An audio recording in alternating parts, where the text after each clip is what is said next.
Bismillahirrahmanirrahim.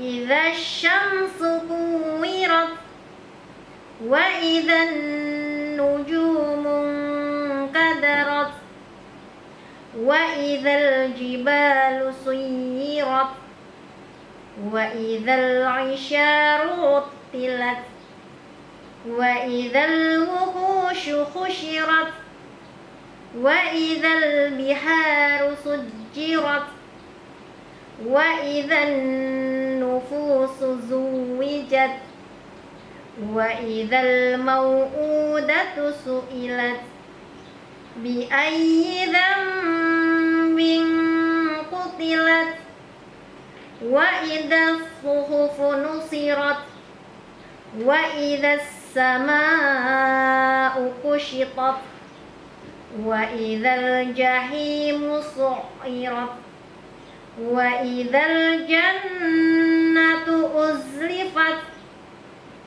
alimat nafsum ma ahdarat fala uqsimu bil khunnas al jawaril kunnas wal laili idza as'as was subhi idza tanaffas innahu laqawlu rasulin karim dzi quwwatin 'inda dzil 'arsy makin muta'in thamma amin wa ma sahibukum bimajnun walaqad ra'ahu bil ufuqil mubin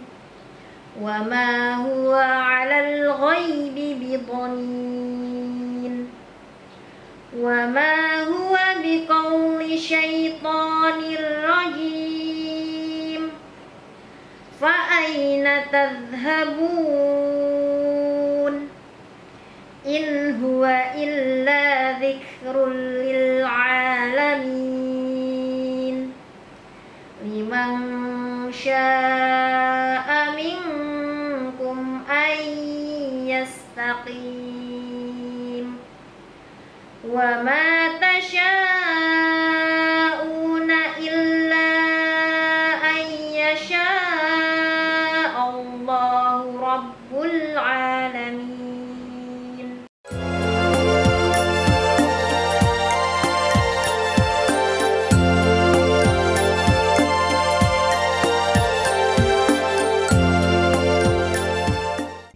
Assalamualaikum warahmatullahi wabarakatuh.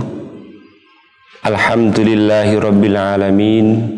Wassalatu wassalamu ala asrafil anbiya'i wal mursalin Sayyidina wa habibina Muhammadin wa ala alihi wa sahbihi ajma'in, amma ba'd.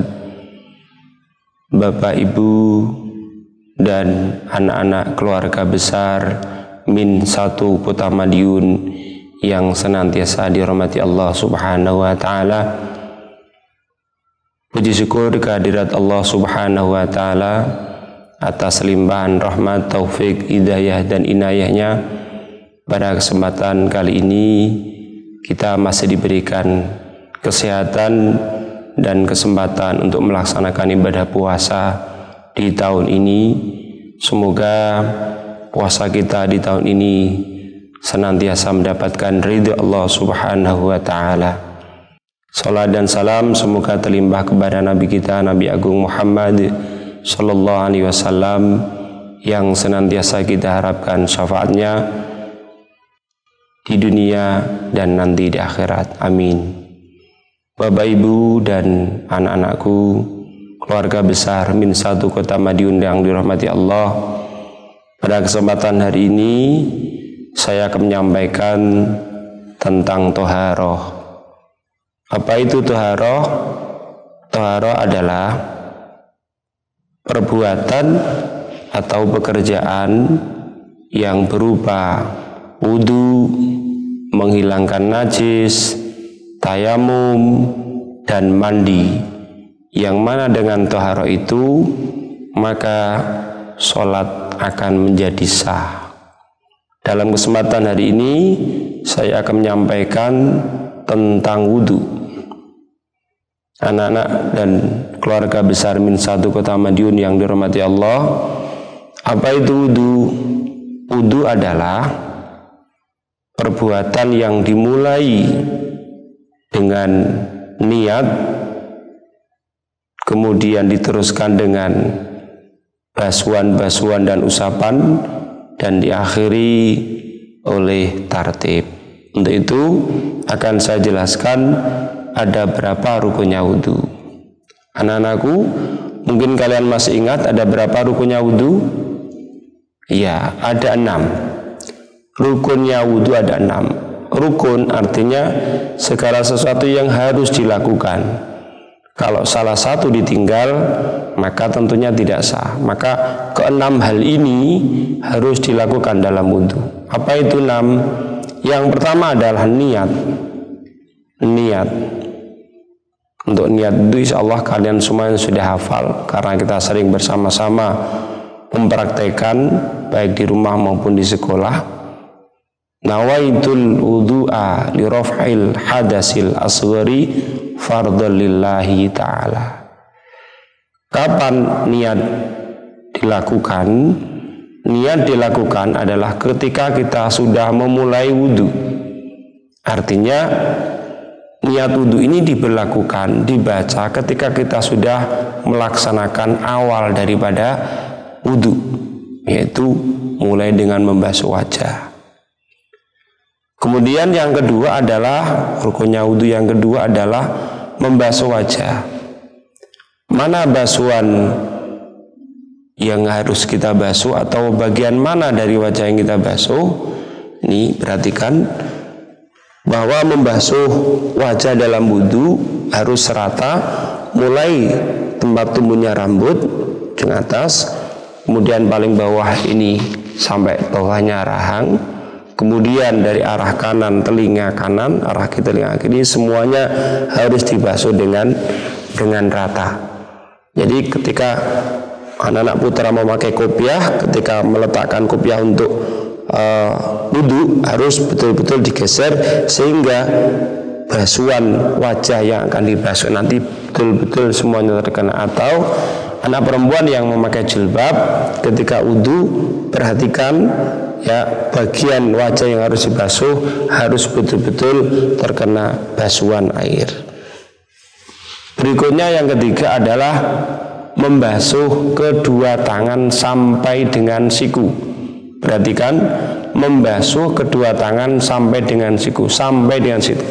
Maka ketika anak-anak memakai baju lengan panjang, perhatikan ketika menyingsingkan lengan bajunya harus di atasnya siku. Kenapa demikian? Karena nanti kalau pas siku atau malah di bawahnya, otomatis basuhannya kurang. Maka cara menyingsingkan harus di atasnya siku begini. Nah nanti membasuhnya harus di atasnya sedikit siku. Sikunya harus ikut terbasuh. Ini batasannya. Ya, jadi perhatikan sekali lagi, kebanyakan kesalahan anak-anak ketika menyingsingkan biasanya hanya sampai segini. Kalau kurang berarti yang dibasuh kurang, otomatis wudhunya tidak sah. Begitu juga dengan yang kiri. Baik, kita lanjutkan. Yang keempat adalah mengusap sebagian kepala.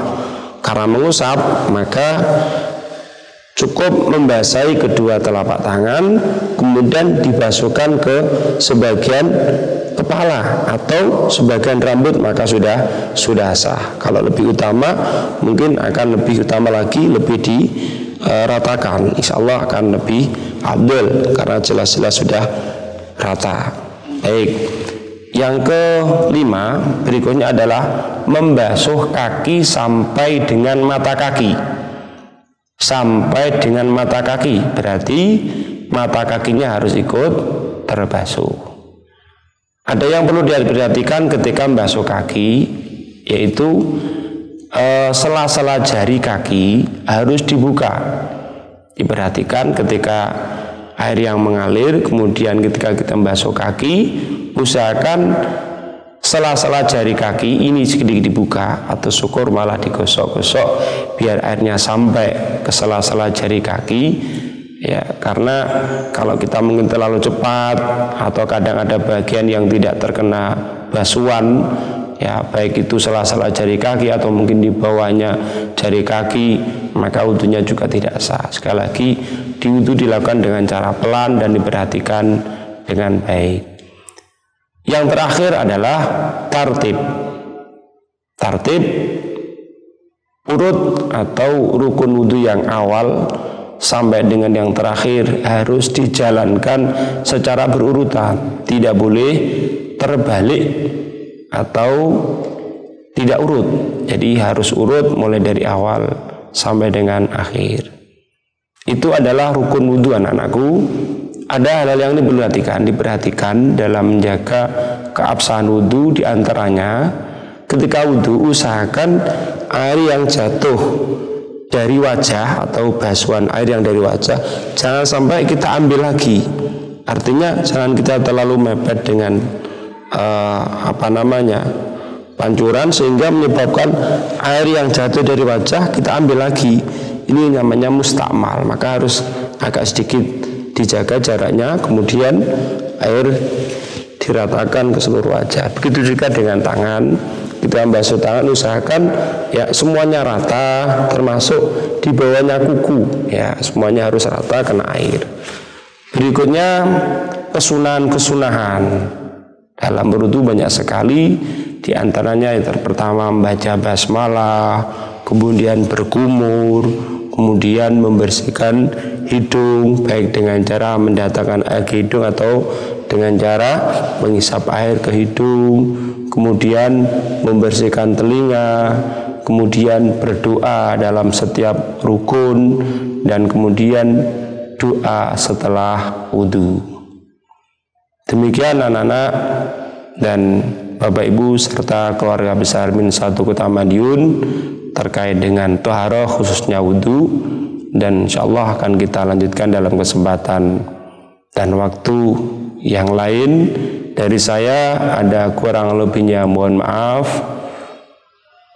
Walafu minkum. Akhirul kalam. Assalamualaikum warahmatullahi wabarakatuh.